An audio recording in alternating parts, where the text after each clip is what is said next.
నమస్కారం అండి, welcome to our channel. నేను మీ వెంకటేష్ తెనాలి. ఇవాళ పొద్దున్న నుంచి కొంచెం అనీజీగా ఉండి ఒక వీడియో కూడా మనం పెట్టలేదు. ఈ లోపల పైకి వచ్చాను బట్టలు తీసుకెళ్దాం అని చెప్పేసి.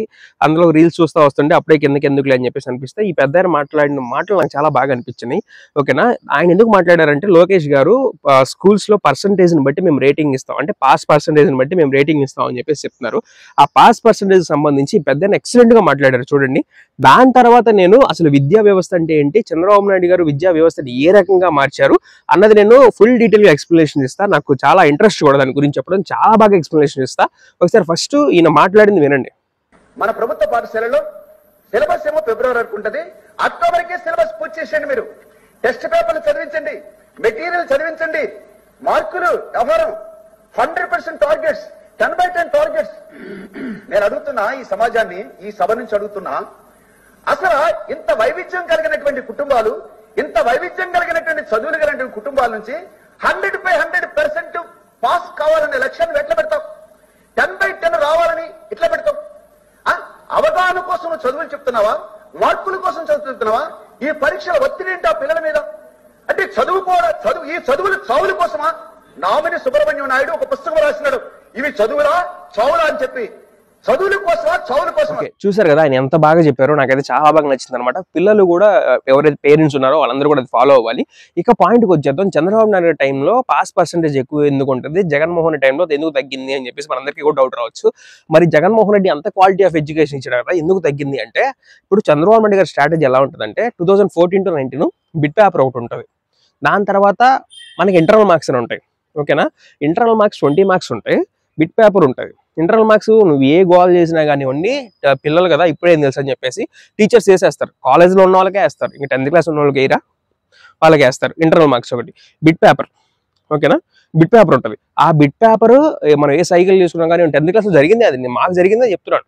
సైకిల్ చేసుకోవటం, ఈ చేసుకోవటం, దానివల్ల వాడు పాసే ఉంటాడు.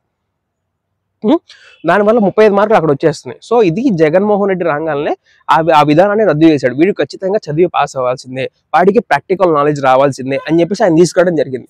ఇంకో విషయం చూసుకుంటే పాస్ పర్సంటేజ్ని పెంచడం చాలా ఈజీ, అర్థమైపోయింది కదా మీకు. ఇంకా మనకి చంద్రబాబు నాయుడు గారు 1996లో ముఖ్యమంత్రి అయినప్పుడు ఆంధ్రప్రదేశ్ పాస్ పర్సంటేజ్ ఎంత అంటే 45%. నెక్స్ట్ ఇయర్ చూసుకుంటే ఎంత తెలుసా, 65%. వావ్, అమేజింగ్గా ఉంది కదా. ఇక్కడ స్ట్రాటజీ కూడా ఒకటి ఉంది.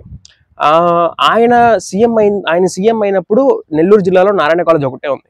ఆయన సీఎం అయిన తర్వాత మొత్తం రాష్ట్రం అంతా కూడా నారాయణ కాలేజీలు వచ్చినాయి. ఎట్లా వచ్చినాయి? సార్ మూవీ గుర్తొస్తుంది కదా మీకు. ఇది స్ట్రాటజీ. పిల్లోడిని పాస్ చేయించాలి, ఎట్లాగైనా పాస్ చేయించాలి. పాస్ చేయించి వాడిని ఇంటర్లోకి పంపించాలి. ఇంటర్ నుంచి ఇంజనీరింగ్ కాలేజ్కి వెళ్ళాలి. ఇంజనీరింగ్ కాలేజ్ కూడా మాయే మళ్ళీ. ఓకేనా, అక్కడ మనకు ఫీజులు రావాలి, ఇంటర్ కాలేజ్లో ఫీజులు రావాలి. ఓకేనా, ప్రైవేట్ కాలేజ్ ఎంకరేజ్మెంట్ అనేది ఎక్కడి నుంచి పెరిగిందో మీరు అర్థం చేసుకోవచ్చు. ఓకేనా, మా తెనాల్లో విఎస్ఆర్ అండ్ విఆర్ కాలేజ్ ఉండేది, బ్రహ్మాండంగా ఉండేదంట. మరి నాకైతే తెలీదు, ఎందుకంటే మనం ఆ బ్యాచ్ కాదు కాబట్టి. తర్వాత ప్రైవేట్ కాలేజ్ యొక్క డామినేషన్ పెరిగి ఇవన్నీ కూడా పెరిగింది. సో ఇప్పుడు ఒకటికి చదువు మీద ఇంట్రెస్ట్ లేదు, వాడు 10th ఆగిపోదాం అని చెప్పేసి అనుకున్నాడు. ఆగిపోదాం అనుకున్నాండి, నువ్వు బలవంతంగా పాస్ చేసి ఇంటర్లో కూర్చోబెట్టి, ఇంటర్లో కూడా ప్రాక్టికల్ మార్క్స్ ఏయో మార్క్స్ పెట్టి వాడిని ఇంటర్లో కూడా పాస్ చేసి మళ్ళీ ఆయన తీసుకెళ్ళి బీటెక్లు ఇంజనీరింగ్ వేసి వాడి జీవితం సర్వనాశనం చేశారు. 6 సంవత్సరాలు వాడి జీవితాలు నాశనం చేశారు. 10th తర్వాత 6 సంవత్సరాలు వాడి జీవితం నాశనం చేశారు. అదే వాడికి అప్పటికప్పుడే వాడు ఫెయిల్ అయిన వాడికి వదిలేస్తే వాడికి ఇంకా నేను చదవాలి, పాస్ అవ్వాలనుకుంటే వాడు బెటర్మెంట్ రాస్తాడు, అదే సప్లిమెంటరీ రాస్తాడు. సప్లిమెంటరీ రాసి వాడు పాస్ అయ్యి వస్తాడు. లేదు అనుకుంటే వాడు ఏదైనా వ్యాపారమో ఇంకోటి పెట్టుకుంటాడు.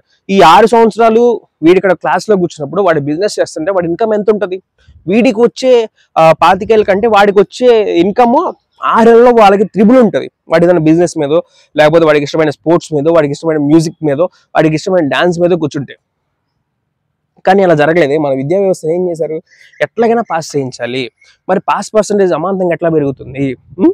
పాస్ చేయించాలి. పాస్ చేయించిన తర్వాత వాళ్ళని ఇట్లా కూర్చోబెట్టుకోవాలి. తర్వాత వాడు ఏ అమీర్పేటకో, ఏ దిల్సుఖ్ నగర్కో వచ్చి కోచింగ్లు తీసుకుంటా, గవర్నమెంట్ జాబ్లని, ఈ జాబ్లని, ఇప్పుడు చూస్తే రెసిషన్ అంటున్నారు, ఆ జాబులు కూడా అది కూడా తీసేస్తున్నారు.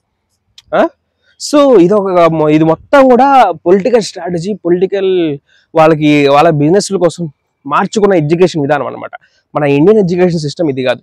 ఎగ్జాంపుల్ మీకు పాండవులు. ఓకేనా, ధర్మరాజుకి ధర్మం గురించి, ఓకేనా, జ్యుడిషియరీ కానివ్వండి, న్యాయ వ్యవస్థ కానివ్వండి, పరిపాలన మీద ఆయనకి ఎక్కువ గ్రిప్ ఉంటుంది.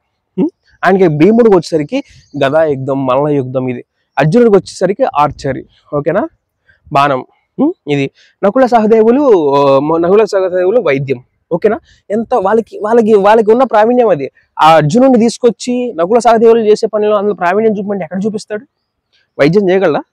కాదు కదా. సకల కళా వల్లప్పుడే కావచ్చు, కాకపోతే నకుల సహదేవులకు ఉన్నంత ఆయనకు ఉండదు, అర్జునుడికి ఉన్నంత నకుల సహదేవులకు ఉండదు, వీళ్ళకు ఉన్నంత భీముడికి ఉండదు. ఎవరికి ఇది అలాది, ఓకేనా.